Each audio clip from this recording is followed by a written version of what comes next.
भी नैना चौटाला जी यहाँ पौने 5 साल का ये जो समय उनका निकला है, एक काम उनके पास गिनाने के लिए नहीं है। इधर उचाना के अंदर और यहाँ बारडा में दोनों ही विधानसभा के लोगों के साथ विश्वासघात इस परिवार ने करने का काम किया है। 1977 से लेके 2019 तक मात्र एक बार तो विधायक बने हैं दादरी से कांग्रेस में, एक बार बारडा से और एक बार लोहारू से।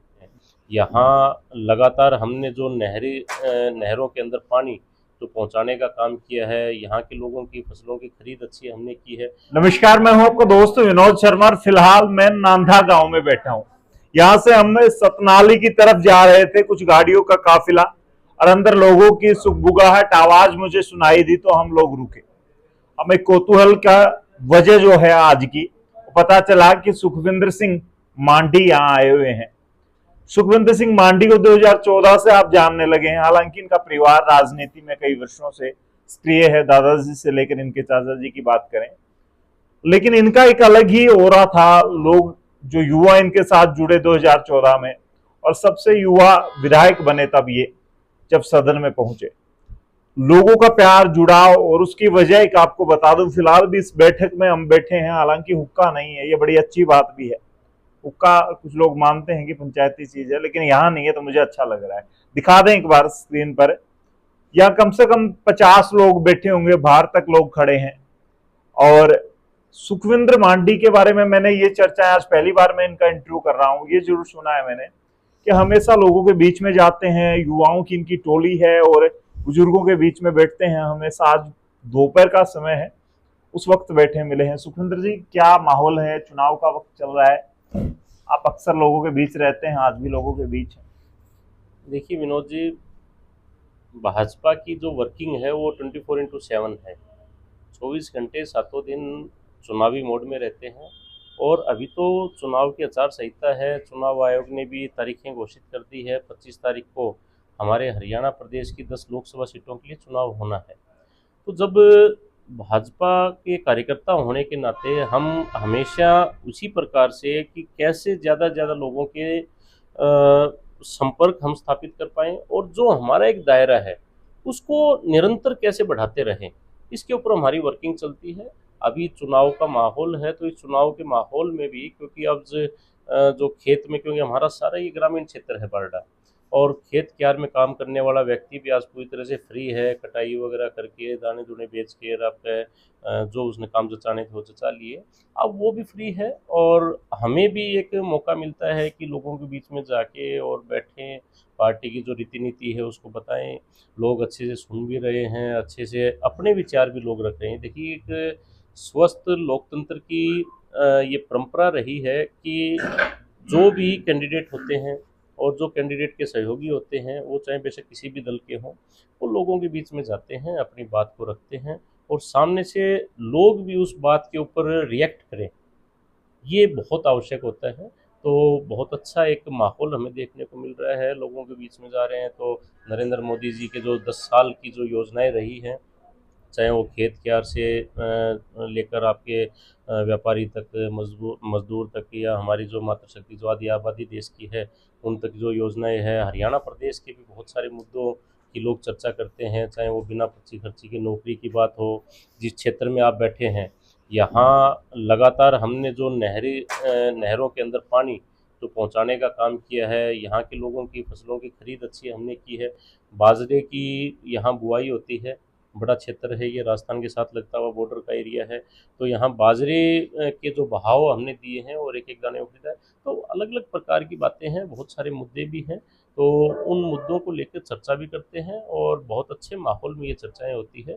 बाकी सारे परिवार के लोग हैं, 3 पीढ़ियाँ हमने यहाँ सेवा में इस विधानसभा के लोगों के बीच में रहे हैं, और चौहत्तर सिंह जी से लेके और मेरे तक है, तो सारा परिवार हमेशा लोगों के बीच में रहा है। तो इनसे कोई राजनीतिक रिश्ता नहीं है मेरा, यहाँ एक पारिवारिक रिश्ता, चूल्हे तक की दौड़ वाला रिश्ता हमारा यहाँ रहा है। अच्छा, बात करेंगे धर्मवीर सिंह, आपसे सीनियर रहे हैं यहाँ से, अगर एमएलए की बात करें या राजनीति की बात करें, अब यहाँ कैसी पकड़ है उनकी? बारडा पे विशेष निगाहें रहती हैं। मुझे यहाँ के वोटर को थोड़ा स्पेशल देखने को मिलता है जब भी मैं किसी गांव में जाता हूँ, और वोटर से इतना चुप चुप सा नहीं रहता। यहाँ का वोटर बोलता है सीधे तौर पे। धर्मवीर सिंह के कई गाँव में विरोध हुए हैं, इस बारडा के साथ उनकी यूं कहा जाता है पुरानी पकड़ है। यहाँ पे आप भी विधायक रहे उनके बाद, क्या माहौल है यहाँ पे धर्मवीर सिंह के लिए, खास करके देखिए, बीजेपी की बात नहीं करूँ। जब चौधरी धर्मवीर सिंह 2005 में यहाँ विधायक बने थे और उस वक्त वो कांग्रेस पार्टी से यहाँ विधायक बने थे, हमने उनके सामने चुनाव लड़ा था। उस वक्त वो जीते थे, हम उस चुनाव में हार गए थे। तो ये राजनीतिक उठापटक अपने हिसाब से समय अनुसार चलती रहती है। और चूँकि हम 2006 से भाजपा के अंदर हैं, 2014 में चौधरी धर्मवीर सिंह भी आ गए थे। फिर वो जब एक पार्टी के अंदर हुए तो एक साथ मिलके सब लोग उसमें चुनाव में लगे। 14 का चुनाव भी वो जीत के गए, 19 का चुनाव भी वो यहाँ से जीत के गए। और आज भी देखिए, पार्टी का आपस में सिस्टम होता है। और यहाँ दूसरे दलों में आप कांग्रेस को भी देखें, आप लोक दल को भी, जेजेपी ने भी अपना प्रत्याशी कर रखा है। और कुछ और भी कैंडिडेट, शायद 13-14 कैंडिडेट टोटल होंगे इसमें पूरी लोकसभा में। तो कोई ना कोई व्यक्ति हर किसी के साथ जुड़ा हुआ है, वो चाहे रिश्तेदारी के नाते, चाहे वो उसकी भाईचारे की उठ बैठ के नाते, या वो पार्टी लाइन के सिस्टम के नाते। तो वो जुड़ा हुआ है। रिस्पॉन्स मुझे जो दिखाई दे रहा है कि हम निश्चित तौर पे जो हमारा पिछला चुनाव था उसी प्रकार का चुनाव ये हमें दिखाई दे रहा है। रही विरोध की बात, तो देखिए, मेरा ये मानना है कि लोकतंत्र में सबको अधिकार है अपनी बात कहने का। उसमें जनता भी आती है, उसमें नेतृत्व करने वाले लोग भी आते हैं, जनप्रतिनिधि भी आते हैं। तो हमें भी अपनी बात कहने का अधिकार है कि हम भी अपनी बात जाके लोगों के बीच में कहें, किन मुद्दों के ऊपर हम वोट मांग रहे हैं। हमने पीछे 10 साल के दौरान हमारी जो योजनाएं थी उनके बारे में लोगों को बताएं। आगे भविष्य में किस प्रकार से और चीज़ें हम बेहतर करें, इसके ऊपर हम प्रकाश डालें लोगों के बीच। जो हमारा आप विरोध की यहाँ बात कर रहे हैं, तो इस प्रकार का कहीं कोई देखने को नहीं मिलता। लेकिन ये एक लोकतांत्रिक प्रणाली में लोग जो सवाल करते हैं, वो सवाल करना उनका वाजिब भी है, वो अपनी बात को रखें। परंतु ये अधिकार हमें भी है कि हम भी अपनी बात को कहें। इस प्रकार की ये जो एक माहौल बिगाड़ने का कई बार कुछ लोग काम करते हैं, ये नहीं करना चाहिए, इससे बचना चाहिए। क्योंकि आज भाजपा की सरकार है और सामने दूसरे राजनीतिक दलों से जुड़े हुए लोग अगर आज यहाँ करेंगे तो कल को उनका अगर कोई पक्ष आएगा तो वो दूसरे लोग भी उसी प्रकार का करेंगे। ये तो जैसे को तैसा वाली बात होती है। तो इससे जो हम लोकतंत्र के अंदर जो एक बहाव लेके लोगों के बीच में जाते हैं, उस बहाव के अंदर समय अनुसार अगर ये चीज़ चलती रही तो बहुत ज़्यादा नुकसान देखने को मिलेगा। तो ये चीज़ें नहीं होनी चाहिए। मेरा तो यही है, सबकी बात सुनिए और जिसकी आपको पसंद आए, जिसकी योजनाएं पसंद आए, उसके हिसाब से फैसला करना चाहिए। इन बातों में कुछ नहीं रखा। एंटी इनकम्बेंसी कितना मान के चलते हैं आप? मैंने पिछली बार देखा आपका चुनाव ही नैना चौटाला आपको मात दे गई सिरसा से आकर के। उससे पहले चाहे और बात करें, बारडा और दादरी ये एक ऐसा इलाका है, भिवानी को शामिल करें तो भिवानी में 3 एमएलए आपके बीजेपी के हैं, लेकिन यहाँ से आप नहीं साबित कर पाए। एंटी इनकम्बेंसी की वजह ही माने देखिए, तो ये लोग ज्यादा फील करते हैं यहाँ। देखिए क्या है कि 10 साल का शासन हो गया और 5 साल का चुनाव का समय होता है। तो अब इतना लंबा टाइम हो जाता है तो कुछ ना कुछ मुद्दे तो होते हैं, इसमें कोई दो राय नहीं है। परंतु 10 साल के बाद कांग्रेस की जो हालात थी, आप 2014 का आकलन कीजिए, जो कांग्रेस की हालात उस दौरान थी, उस प्रकार का कहीं भी एंटी इनकम्बेंसी भाजपा के प्रति देखने को नहीं मिलती है। एक बात। दूसरा कि अगर आप दादरी, बारडा, लोहारू ये साथ लगती हुई विधानसभाएं हैं। 1975 में इमरजेंसी लगी और 77 में फिर से जो लोकतांत्रिक प्रणाली, चुनाव प्रणाली ये शुरू हुई हमारे। तो आप 77 से लेके और ये 2019 का चुनाव लास्ट हमने देखा है। आप इस एरिया की, उस लोगों की मन को समझने का एक प्रयास कीजिए, आपको उसी से अंदाजा आ जाएगा। यहाँ कांग्रेस के खिलाफ में हमेशा लोग रहे हैं तीनों विधानसभा में। 1977 से लेके 2019 तक मात्र एक बार तो विधायक बने हैं दादरी से कांग्रेस में, एक बार बारडा से और एक बार लोहारू से। इसके अलावा हमेशा कांग्रेस के खिलाफ यहाँ के लोगों ने वोट दिया है। तो आज भी वही है, क्योंकि जिस प्रकार की ज्यादती इमरजेंसी के दौरान यहाँ के लोगों के ऊपर की गई थी, कांग्रेस के उस समय के शासन के दौरान जिस प्रकार प्रताड़ित लोगों को किया गया था, वो आज भी बुजुर्गों से अगर पूछेंगे जिनकी उम्र 80, 85, 90 साल की हो गई, तो उनकी आज भी वो एक तरह से थनथनी सी उनको आती है उस समय को याद करते हुए। तो वो जब बातें याद आती है, और उसी प्रकार की हमारे जो जीन्स के अंदर एक कांग्रेस के खिलाफ के ही माहौल में हम शुरू से रहे हैं। तो इस नाते से मुझे लगता नहीं कि यहाँ कांग्रेस का आगे आने वाले समय में भी कोई भविष्य है। यहाँ लोग जिस दिन वोटिंग करने के लिए जाएंगे बहुत सोच के, और जो नरेंद्र मोदी के 10 साल के जो काम हैं, जो नरेंद्र मोदी की एक बॉडी लैंग्वेज रहती है कि वो एक ऐसा व्यक्ति दिखता है कि कोई बात अगर हम उस तक पहुंचाएंगे, वो उन बातों के ऊपर गौर करते हुए उसको पूरा करने का प्रयास करेगा। मोदी फैक्टर आपको लगता है बहुत बहुत बड़ा है, बहुत बड़ा 2019 जैसा ही माहौल? देखिए, समय अनुसार कभी ना कभी कोई ना कोई राजनीतिक व्यक्ति ऐसा निकल के आया है इस आज़ाद भारत में भी और आज़ादी से पहले भी, कि जिन्होंने लोगों के दिलों के ऊपर अमिट छाप छोड़ी है। एक समय आपको जेपी आंदोलन के बारे में भी आप सुनेंगे, उससे पहले जहाँ जवाहरलाल नेहरू जी कितनी थी, या महात्मा गांधी जी का एक, बेशक उन्होंने चुनाव नहीं लड़ा लेकिन उनकी एक अलग सी इम्पोर्टेंस थी, थे तो पॉलिटिकल व्यक्ति वो भी। या आप सुभाष चंद्र बोस का देखेंगे, तो ये निकल के आए। तो एक लंबे समय, अच्छा, एक वाजपेयी जी का अपना एक अलग ओरा होता था उनका, कि भी वाजपेयी जी के नाम पे बेशक कोई वोट दे पाया नहीं दे पाया, लेकिन अटल बिहारी वाजपेयी को इस देश के किसी भी व्यक्ति ने, चाहे वो किसी धर्म से जुड़ा हो, किसी जाति से जुड़ा हो, किसी दल से जुड़ा हो, कभी भी उनके ऊपर टिक्का टिप्पणी करने की जहमत नहीं उठाई। इसी प्रकार नरेंद्र मोदी का व्यक्तित्व है। नरेंद्र मोदी को हर एक वर्ग पसंद करता है। बहुत बार मैंने आपको बताया ना कि मजबूरियां लोगों की हो जाती है, कोई भाईचारे में, कोई रिश्तेदारी में, या कोई कैंडिडेट से छोटा मोटा कई बार हो जाता है किसी न किसी क्षेत्र में, उसके कारण से वो वोट नहीं दे पाता, वो एक अलग कारण है। लेकिन उसके बावजूद भी उसका मन ये कहता है कि मैं तो वोट नहीं डाल रहा, लेकिन भाई देश का प्रधानमंत्री नरेंद्र मोदी बनना चाहिए। अच्छा, कल मैं कुछ ग्रुप्स को देख रहा हूँ, हालांकि हमारे भी जैसे आप जैसे नंबर किसी का कॉमन होता है, लोग ऐड कर देते हैं। व्हाट्सएप पे बातें चल रही थी ग्रुप में कि यहाँ पे मुन्नी देवी का प्रोग्राम होता है, रोड शो होता है, उसमें आप दिखाई नहीं पड़ रहे थे। तो लोग बात कर रहे थे, लोगों को बातें मिल जाती हैं कि सुखविंदर शौरान उस तरीके से मदद नहीं कर रहे हैं धर्मवीर सिंह की, वो चुनाव से थोड़े नदारद हैं, उस तरीके से दिखाई भी नहीं पड़ते। इनमें कितना सत्य है बात? देखिए, जो आप कार्यक्रमों की बात कर रहे हैं, उससे पहले जो धर्मवीर सिंह के भी कार्यक्रम थे, उसमें एक रूट में मैं नहीं रह पाया, एक रूट में मैं साथ भी था। तो एक ही जगह हर एक जितने भी नेतृत्व करने वाले लोग हैं, वो अगर एक ही जगह इकट्ठा रह के वहीं उसी क्षेत्र में, क्योंकि लंबा चौड़ा क्षेत्र है पूरा बारडा, अगर आप देखेंगे तो इधर आप कोरडा बांडुआ से लेकर और उधर पतवास महराना तक का क्षेत्र है, इधर फिर औरंगाबाद, इधर महेंद्रगढ़ तक हमारा टच हो गया, उधर दादरी के सराउंडिंग एरिया में भी हमारा एरिया।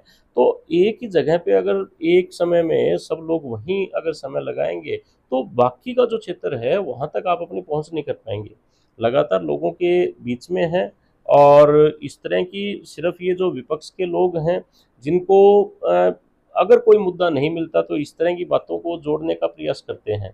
तो हमारा ये काम है, आज भी शायद सबके अलग अलग कार्यक्रम चल रहे हैं, मैं भी अभी आपके बीच में यहाँ बैठा हूँ। तो हमारी एक जो रूटीन है, वो रूटीन इसी प्रकार की है कि हर एक व्यक्ति अपने अपने दायरे में और अलग अलग क्षेत्र के हिसाब से चीज़ों को संभाल के चलेगा, तो चीज़ें हम कंटिन्यूटी में ठीक कर पाएंगे। तो उसी हिसाब चलती रहती है। कितना मार्जिन लेके चल रहे हैं अब की बार, क्योंकि पिछली बार 4.25 लाख लोग? देखिए मैं बताऊं आपको विनोद जी, अब आप तो ये चीज़ें बता सकते हैं, क्योंकि आप तो जिन्होंने सृष्टि को रचने का काम किया है उस वंश से संबंध रखते हैं। हम तो देसी जाट आदमी सा, हमने न्यू तो बेरा को नहीं भविष्य में किया होगा, या कितना मार्जिन एग्जैक्ट फिगर तो हमारे पास होती नहीं। लेकिन मैं ये कह सकता हूँ कि नतीजे जो पीछे 14 और 19 में आए, उसी प्रकार के 24 में आपको देखने को मिलेंगे। मान के चल रहे हैं वही आंकड़ा, वही मार्जिन होने देखिए, वाला है। आंकड़ा क्या रहता है, वो कितना बढ़ जाए कितना कम हो, वो एक अलग विषय है, मैं उस बारे में नहीं जाता, कभी भी नहीं जाता, मैं मेरे चुनाव में भी नहीं जाता। परंतु नतीजा जो 14 में 19 में आया, 2024 में भी तीसरी बार मोदी जी की सरकार बनेगी। राव धान सिंह के आने से मैच आप लोगों को लगा है ये एक क्रिकेट की मैच की तरह, ये चुनाव भी फंसा या उलझा है? वो वोट बैंक कैसे हैं जो सबसे ज्यादा टॉप में है?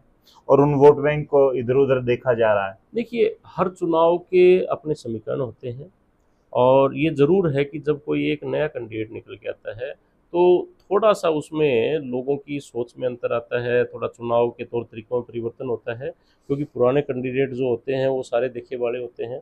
नया कैंडिडेट जब कोई आता है तो उसके अनुसार अलग तरह की रणनीति बनती है और उसी अनुसार चीज़ें चलती हैं। ये एक ठीक है कि महेंद्रगढ़ क्षेत्र से इस बार एक कैंडिडेट आपके भिवानी, जो ओल्ड भिवानी है वहाँ से हैं। तो जो पिछली बार वहाँ कुछ असर हुआ था, ज़्यादा असर था, तो हो सकता है 19-20 का कोई परिवर्तन भी आ जाए। परंतु मेरी 4 हलकों में वहाँ भी हमारे कार्यकर्ताओं से, क्योंकि मैं किसान मोर्चे का प्रदेश अध्यक्ष भी हूँ, उस नाते से मैं वहाँ भी लगातार संपर्क में रहता हूँ साथियों के। तो जो रिपोर्टें आ रही है मुझे उसमें कोई ज़्यादा बड़ा परिवर्तन देखने को नहीं मिल रहा।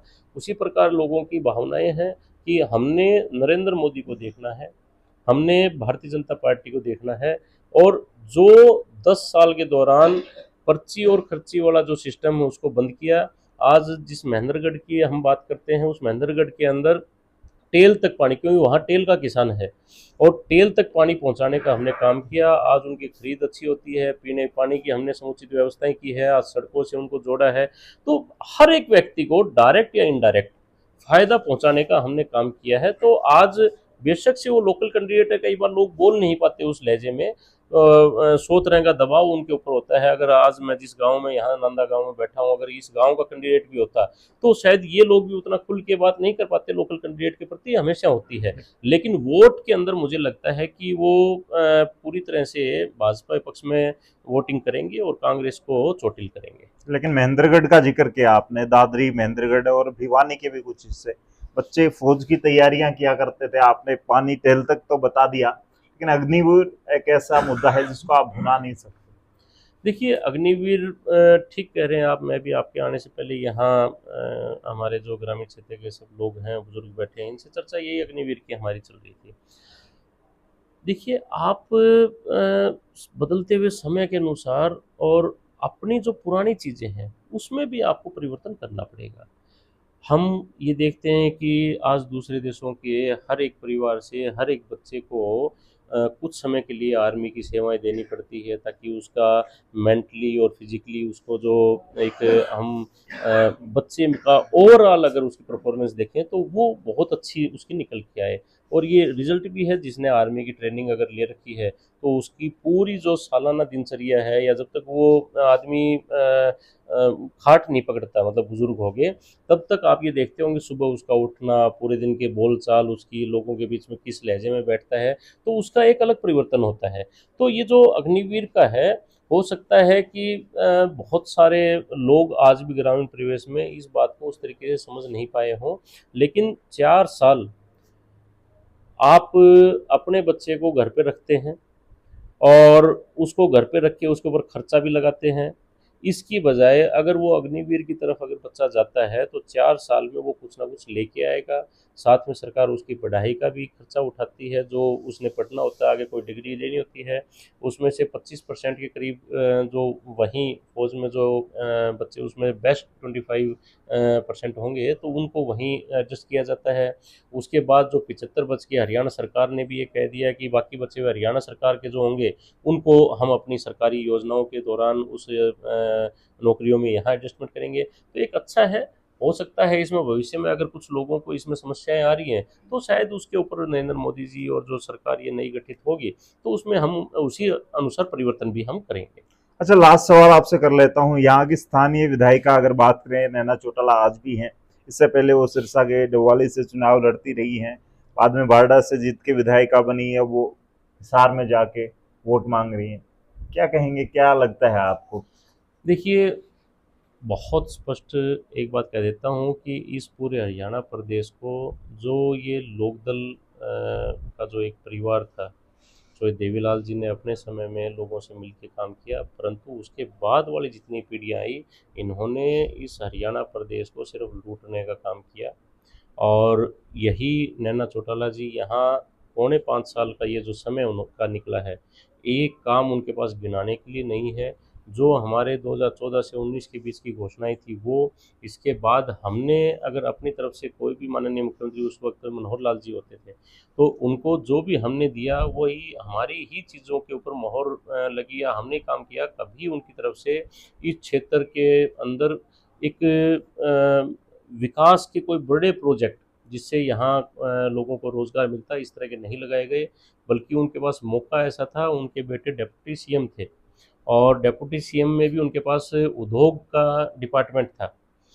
उसमें उनके पास इतनी एक पावर थी कि वो बड़ी कंपनियों से बात करके, हमारे यहाँ ज़मीन भी अवेलेबल है, पंचायती ज़मीन भी है, नहीं तो कंपनियां टेक ओवर भी कर सकती ज़मीन को। अगर यहाँ एक कोई बड़ा प्रोजेक्ट लग जाता जिसमें सैकड़ों हज़ारों लोगों को रोज़गार मिलता, तो हम भी अपने आप को ये मानते कि ठीक है, कोई व्यक्ति यहाँ से जीत के गया, बेशक हमारा उससे विरोध हो, लेकिन कुछ काम उसने अच्छा करके दिखाए यहाँ।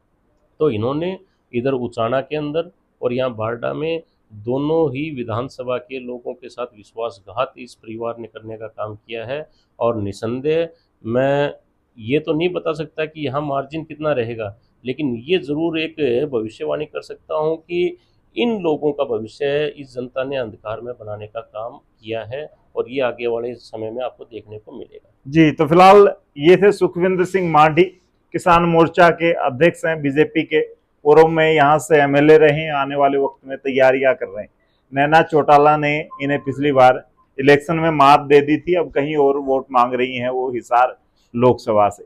लोग यहाँ बैठे हैं, इनकी उम्मीद आने वाले वक्त में किसी अच्छे नेता से है। वो सुखविंदर मांडी भी हो सकते हैं या कोई और भी हो सकता है, बस इनकी आंखें विकास ढूंढ रही हैं, जो कि यहाँ आसपास दिखता नहीं है। मैंने देखा कि यहाँ बस स्टैंड पर गेहूं खरीदे जा रहे हैं, बस स्टैंड परिसर बनाया है।